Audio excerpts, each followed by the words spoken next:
Good evening, you're watching Independent News. I'm Adam Dollar. Before we go into the details of each story, here are some of the headlines for this evening. Homebound people leave Dhaka with Eid knocking at the doors. Holidaymakers throng railway stations, bus terminals and launch terminals.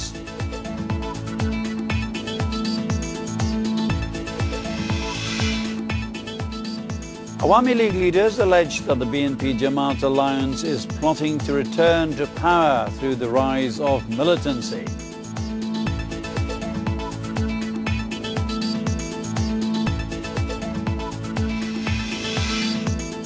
The finance minister says that if the World Bank realizes its mistake in cancelling the Padma Bridge funding, he will write directly to the organisation.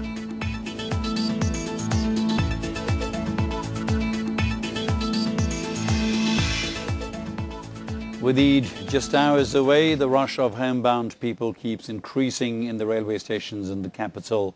Holidaymakers could not avoid hassles due to the delay in train schedules. Railways Minister Abdul Qadir said that the delay was due to the accident that occurred at Sharda in Rajshahi and because of the lack of trains in the fleet. All the trains were packed with passengers since this morning. Passengers were seen risking their lives to secure a lucky place on the trains. Due to the delay in train schedules, many homebound people are seen waiting at different stations in the capital for hours. Some of them even fell asleep because of the delay. There is nothing new in this delay. I face this during the Eid journey every year. Meanwhile, Railways Minister Abdul Qadir visited Komlapur railway station in the capital today. He told journalists that the situation of train schedule is much better than on Thursday. He attributed the delay in schedule not only to the outdated trains but also to the acute shortage of trains in the fleet. Our trains are very old. All the coaches and locomotives are dilapidated. We have repaired them and are using them. I can do nothing but apologize to the passengers, but we are sincere in our part.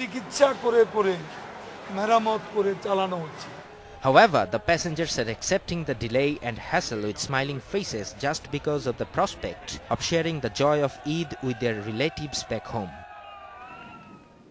Meanwhile, the rush of homebound people was relatively lighter at the bus terminals in the capital today. There were no significant allegations from the passengers over the shortage of bus tickets.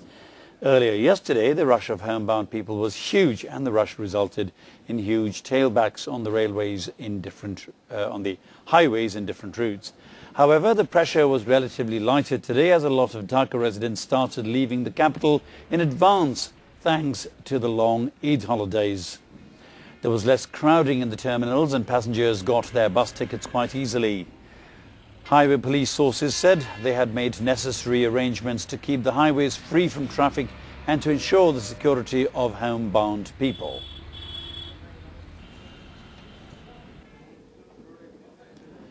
Most of the people who hail from the southern regions are using waterways to leave Dhaka. The Srodurghat terminal has been facing huge pressure in recent days.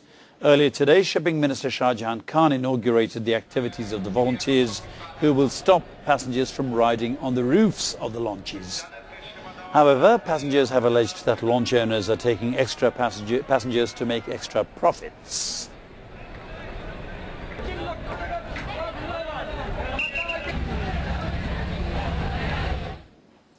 On a very different note, on this day in 2005, the Jamaat-ul-Mujahideen Bangladesh, or JMB, carried out a series of bomb attacks in 63 districts across the country.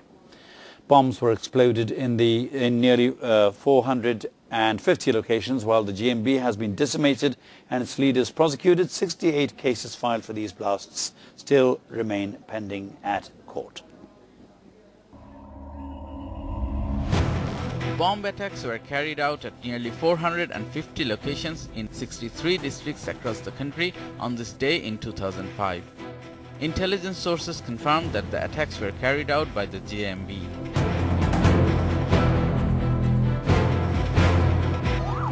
Of the 159 cases filed for these blasts, 91 were concluded with 3 people receiving death sentences. 213 others are serving various prison terms, including 112 imprisoned for life. We have carried out the highest number of operations against the militant group JMB. We succeeded in arresting the JMB chief Shaykh Abdur Rahman as well as many field operatives. After the series blasts, the JMB was banned and law enforcers carried out countrywide drives. JMB chief Shaykh Abdur Rahman, Siddiqul Islam alias Bangla Bhai and many other leaders were arrested. But the party continues to operate underground. The members in hiding try to run some activities and invite new members. They try to have new people recruited and spread information about party. But all of this is done on a very limited scale. When a party leader becomes inactive, the next man takes over. The leader is Ami right now, who remains in hiding abroad. A total of 548 people have been arrested so far in connection with the series of explosions. Leaders of the ruling Awami League have alleged that the BNP-Jamaat alliance is plotting to return to power through the rise of militancy. They made the allegation at a discussion in the capital today. The discussion was held to protest the series of bomb blasts that shook the country on the 17th of August in 2005. The Awami League leaders stated that the opposition is hatching conspiracies to minus Sheikh Hasina, not only from politics but also from the earth. They claimed that the government has evidence showing that the 17th August bomb blasts occurred under the auspices of the then BNP-led alliance government.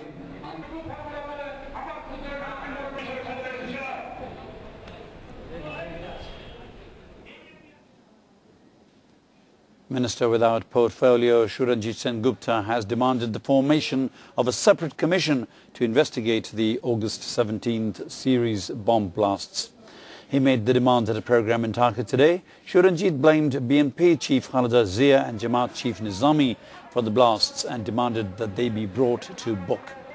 He also blamed the then BNP-Jamaat government for the August 21st grenade attack on an Awami League rally.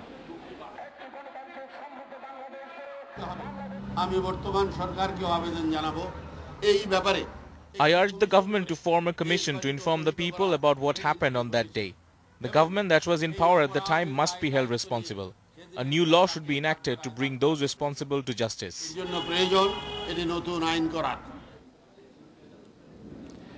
Finance Minister Awami Mohit said that if the World Bank realizes its mistake in cancelling the Padma Bridge funding, the minister will write directly to the organisation. The minister said that the bridge will be built with domestic funding if no negotiations can be reached. After the World Bank cancelled its funding for the Padma Bridge project, the government urged the donor agency to reconsider its decision. Keeping a watchful eye on the World Bank's move, other funding agencies, the Asian Development Bank and the Japan International Cooperation Agency, extended their deadlines for Padma Bridge funding by another month. I want to ask them in writing only when I am convinced that they will give appropriate importance to my case. Last time there was some misunderstanding.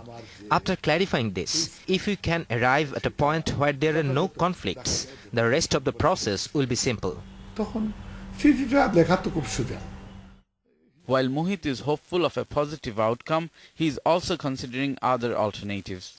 Talks are continuing with Malaysia and other parties. The Finance Minister is also holding talks with engineers in case the government decides to go ahead with the construction with the country's own funding. What shall we do if there is no negotiation with the World Bank? Our people have prepared a draft work program. We will be able to finalize that. The Finance Minister said that the World Bank decision was a mistake. He is hopeful that the construction work of the Padma Bridge can resume once a negotiation is reached with the World Bank. We'll take a short break now. Let me give you a hint on a couple of the items coming up right after this break. Last-minute preparations and security arrangements have been made to prepare the National Eid ground for the Eid congregational prayers.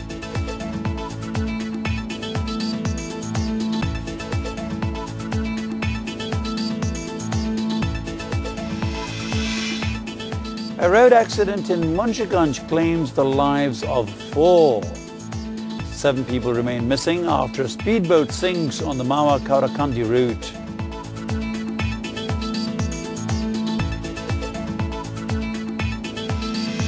Welcome back, you're watching Independent News. Muslims across the country observed the holy Jum'atul-Wida today. That's the last Friday prayer in the holy month of Ramadan. A large number of devotees attended the Jummah prayers held in mosques across the country. Special pleas were made seeking divine blessings for peace and for the progress of the country along with the unity of the Muslim Ummah. The largest Jum'atul-Wida congregation was held at Baitul Mukarram National Mosque in the capital. Thousands of devotees took part in the congregation. Islamic scholars delivered special sermons on the occasion. Jum'atul-Wida is considered as a prelude to the departure of Ramadan and indicates the end of the showering of divine blessings that characterize the holy month of Ramadan. Last-minute preparations are being undertaken to make the National Eid ground ready for Eid congregations. The holy Eid al-Fitr is expected to be observed on Sunday or Monday, depending on the sighting of the moon. State Minister for Local Government Jahangir Kabir Nanak visited the Eid ground in the morning to oversee the preparations. Around 80 to 85,000 Muslims will be able to offer Eid prayers on the National Eid ground in the capital. Separate arrangements have also been made for women. State Minister for Local Government Jahangir Kabir Nanak expressed satisfaction over the preparations. The Dhaka North and South City Corporations, WASA, RAB and Police all are working together. The National Eid ground is almost ready to hold the main Eid congregation. 3-layer security measures have been taken for the Eid ground.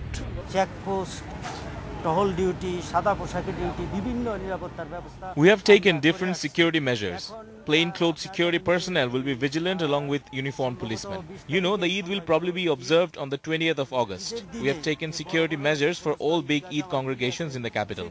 The main Eid congregation will be held in the National Eidgah ground, then the second most important one at the Baitul Mukarram Mosque. We have made security arrangements for these places.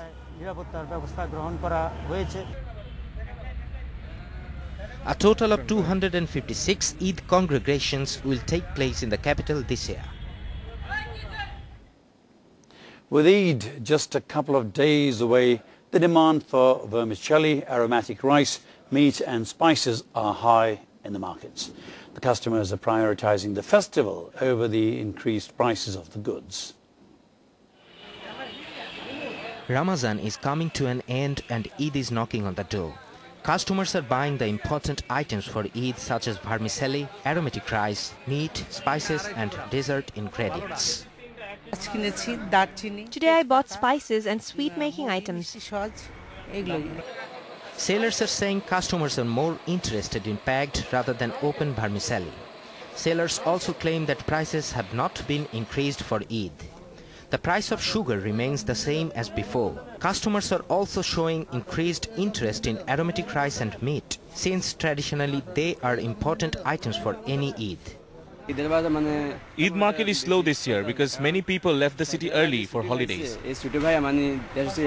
Sellers say that price of aromatic rice has not been increased. And meat sellers claim that there has only been a 5 taka increase for Eid in the price of meat. The price of broiler chicken has risen by 10 to 15 taka per kilogram, making it 160 to 170 taka, and normal chicken is now about 5 to 10 taka more expensive per kilogram. Sad news just before Eid. 5 people have been killed and 38 others injured in a head-on collision between 2 buses on the Dhaka-Chittagong highway. The accident took place in Gajari Upazila of Munshiganj this afternoon. The police said that the accident occurred as a Dhaka-bound bus collided head-on with a Chandpur-bound bus at Jamaldi area. 2 of the passengers died on the spot. The other 2 succumbed to their injuries on the way to hospital, and 1 died very recently. The injured are now being treated in the Dhaka Medical College Hospital. Meanwhile, 7 people went missing on the Mawa-Kawrakandi inland water route after a speedboat sank in the Padma River with 13 passengers.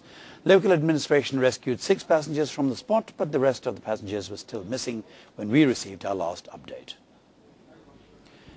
In other news, Home Minister Sahara Khatun has affirmed that neither the opposition nor any other evil force will be able to impede the war crimes trial.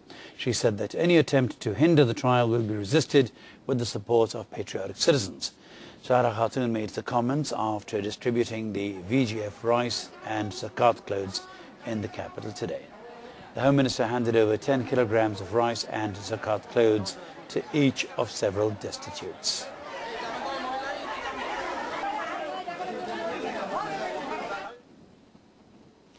BNP chief Khalida Zia has returned home after performing Umrah in Saudi Arabia.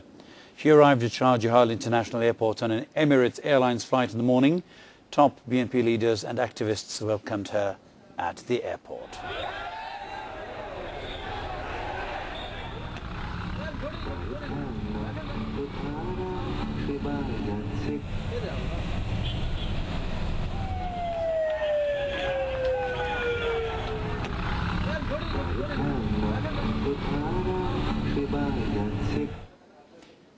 Moving on to international news now. This first one is from Ecuador. Ecuador has granted asylum to WikiLeaks founder Julian Assange 2 months after he took refuge in its London embassy, that is Ecuador's London embassy, while fighting extradition from the UK. Ecuador said it would seek to negotiate arrangements for Mr. Assange to leave. Julian Assange took refuge at the embassy in June to avoid extradition to Sweden, where he faces questioning over assault and rape claims, which he denies. Ecuador says his human rights might be violated if Assange is sent to Sweden for questioning. Foreign Secretary William Hague said the UK would not allow Mr. Assange safe passage out of the country. The United Kingdom has threatened to revoke the diplomatic status of the Ecuadorian embassy in the UK. Since then, we've worked patiently with the Ecuadorian authorities, both in London and in Quito, in private discussions to seek a mutually acceptable resolution to this situation. We've held 7 formal discussions as well as many other conversations with the Ecuadorians. The United Nations has called an end to its military observer mission in Syria days before its mandate expires. A small civilian office will be set up instead to maintain political contact. The UN mission has been part of Kofi Annan's 6-point peace plan, but continued violence has made the observers' mission increasingly difficult, almost impossible. A bomb exploded close to their hotel in Damascus on Wednesday. The observers' patrols were suspended in mid-June because of the significant risks to their lives, and diplomats said the conditions for renewing their mandate had not been met. The mandate was meant to be a halt to the use of heavy weapons and a reduction in violence. The current president of the Security Council, Gérard Araud, said that the mission will come to an end at midnight on Sunday.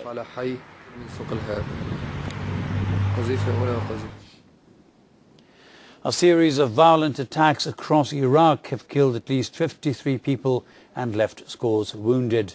Several bombs exploded in the northern ethnically mixed city of Kirkuk, while other blasts took place in and around the capital Baghdad. Scores are also reported to have died after a car bomb went off in the capital's Zefrania district.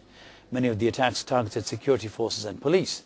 11 people were killed and 41 wounded in an explosion near an ice cream shop in Baghdad's Sadr city district on Thursday evening. There's been a marked increase in violence in the country in recent months and worsening political tensions.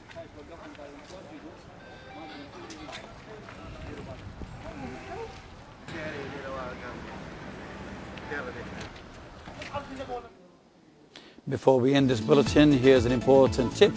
You can go get more news and updates from independent television through your mobile phones. For breaking news, go to your mobile message option, type start space B and send to 16232. For daily news updates, type start space DN and send to 16232. You can also call 16232 from any operator to listen to the latest headlines in Bangla. And that was it for this evening from Independent News. We'll be back at 8 o'clock tomorrow. Thank you for watching us tonight. Hope you'll be with us tomorrow as well. Good night.